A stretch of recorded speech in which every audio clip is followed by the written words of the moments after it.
Hey, this is Nem here with Hive Mind Vanguard, and I've got a deck profile for Dark Irregulars. It's one of the new Protect clans that came out in the AL4 booster, and while it's rated a bit lower than some of the other Protect clans, and it has a bad Murkuma matchup, I've been getting a lot of personal success with the deck, so let's go ahead and just dive into it.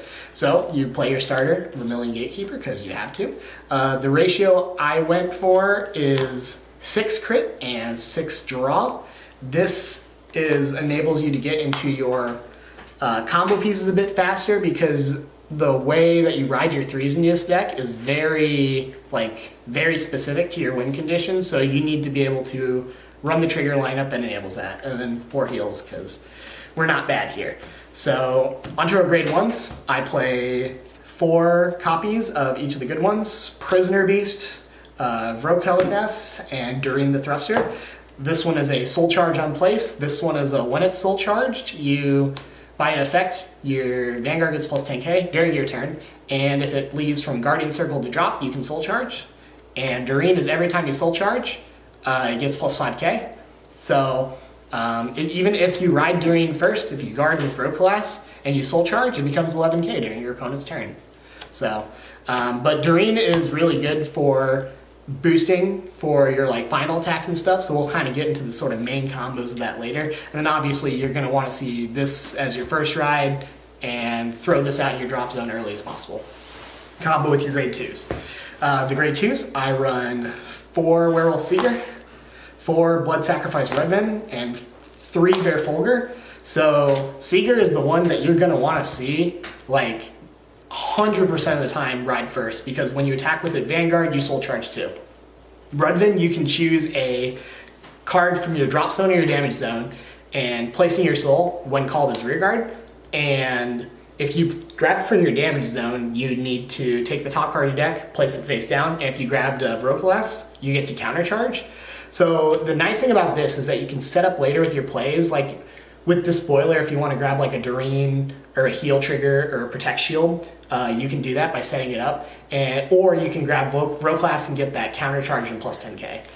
Verfolger, the reason why I choose this over Gwyn the Ripper is because you need to have big columns in this deck, or else you're not going to be able to push for game, and the only thing that you're going to be able to do is deck yourself out. And the only reason why I'm not maxing this out is because I can search it out from the soul with Despoiler, and because these are just so necessary for first ride of Vanguard and combo extenders and power extenders that it's just something kind of has to give, so we go with this lineup for now. For the grade 3 lineup, we have 4 Death Anchor, 4 Demon Eater, and 2 Despoiler. Now, the ride order of this deck is either Despoiler or Demon Eater first, and then to Death Anchor to fuel for that 13 soul. So these two, Demon Eater and Despoiler, provide 2 very specific niches in this deck, where Despoiler, if you're in the Murkuma matchup, you can sort of sit on Despoiler, and as long as you don't give them 3 damage, you can keep attacking with it and keep retiring one of their units for free, as well as, even when it was initially on place, even in any matchup, you can soul charge 2 and grab any grade 2 or less from your soul your hand. So you can choose anything from your Vrokelicus if you want to keep in your hand for Death Anchor turn, or you can grab Doreen if you want to try and finish them off that turn, or if you're feeling saucy, if you plan in ahead with Redvan, you can grab a Sentinel or a 20k shield if you want to. So Despoiler sort of provides for that toolbox, as well as, since you're only running 3 Bear Fulgur, it allows you to sort of grab it if you feel like you're lacking that push. Demon Eater is more helpful in the Shadow Paladin matchup because you can use the Counterblast, take one of your units to the soul, draw a card, it gets plus 10k, to just sort of scrub your field, get extra cards in your hand, and make it so that when they use Phantom Blaster Dragon, they don't give it as much of a plus as they want, as well as every time that you place a card into your Guardian Circle, when it would leave the drop zone, it goes to your soul. So this card fuels to 13 very quickly. If you get off a lot of effects that get you to 13 soul, then it doesn't really matter which one you ride, as long as you can get to it, whichever one's appropriate. So now we'll go into the main ace, Death Anchor. This is what kind of makes the deck really good in my opinion, because it's a protect clan, but it enables it to have a 4th attack. So when on placed, you soul charge and it gets plus 2k for every card in your soul until the end of the turn. And it calculates when it was placed, so even if you soul charge later, you won't get the extra power. And then after the battle that it attacks, you'll take 3 units and plug them into your soul, and 1 card from your hand to your soul, and superior ride a grade 3 from your drop. When you do a lot of soul charging, you'll be able to choose any one of these 3, whether you got a 2nd copy of Death Anchor, Demon Eater for the finisher, or Despoiler to sort of weed out their units a little bit, because you can activate his Counterblast 1 soul charge to grab a unit on this play. So if you have another Death Anchor in hand and you can't kill them, you can go for Despoiler. If you have another Death Anchor in the soul and you can't kill them, go for Death Anchor. If you can kill them, or if you know what they have in their hand, you can go straight to Demon Eater, because Demon Eater has an additional effect on its 10k draw where you can Soul Blast 10 and they can't call Sentinels for that attack. So when Death Anchor, when you ride into another grade 3, when it gains that critical, Demon Eater is a very solid finisher when they're at 2, and especially if you've been boosting the entire time with Doreen. If you have a Doreen behind a Demon Eater, it pretty much makes it so that, because you charge 4 cards because of Death Anchor's superior ride effect, so that's an extra 20k here. So you can pump your Demon Eater to be, 63k, 73k, 2 crit, no Sentinel. So it's got a stronger than Waterfall finish, but it has a lot of specific setups that go into it. So we'll kind of go into sort of like the main combos or things that you want to see.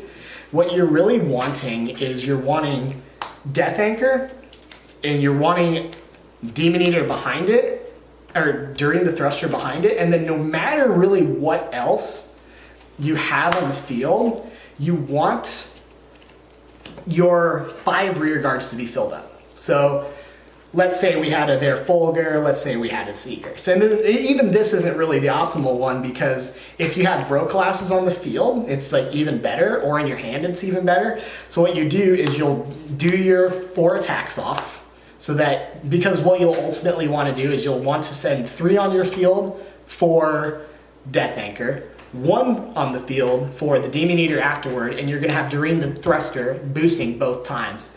So let's say you called these 2 afterward, Doreen's already got 10k. You make sure not to attack with this one, and then after the battle, you'll just throw 3 in, go for Demon Eater, and if you threw 1 from your hand in, let's say you threw Vrocalass in, you can resolve Vrocalass after Demon Eater rides and give the power to Demon Eater. So the more Vrocalasses that you actually have on the field in hand, the better, because so if you soul charge 2 already with this, you soul charge 4 already with this, when you attack, you throw another one in, that's 7 total, and if you threw a Vrocalass in, it's 12, 22, 32, 38, and then plus the 30 from 35, 38 plus 35 is 73. So it's a 73 2 crit, no Sentinel. And that's just only counting 1 Vrocalass in the soul when you pump it in. So that's kind of the basic winning image that you want to go into the deck. Obviously, if you feel like you can't kill them, you can always go from Death Anchor to Death Anchor and just kill them, just keep trading between, like, a 50k attack and then another 50k attack. So all in all, I've been really enjoying this deck, and in our local specifically, with a bunch of Force clans running around, when you stack these protect markers every single time you superior ride, you can build up a very solid defense and keep up hand advantage to just sort of get your opponent through attrition. This deck really struggles against Excel clans in general, because this deck doesn't have a very good early game. You have to hold on to a lot of your combo pieces, and if you have to use them for guarding, you may not have an impactful turn later, and you're going to need to use Demon Eater or Despoiler to sort of build up your hand afterwards. But if you can't get that momentum back, it's very hard for you to execute on these strategies. However, if you do have the setup, it's very hard for opponents to survive it. So yeah, that is all I've got for the deck list. This is Nem with Hive Mind Vanguard, signing out.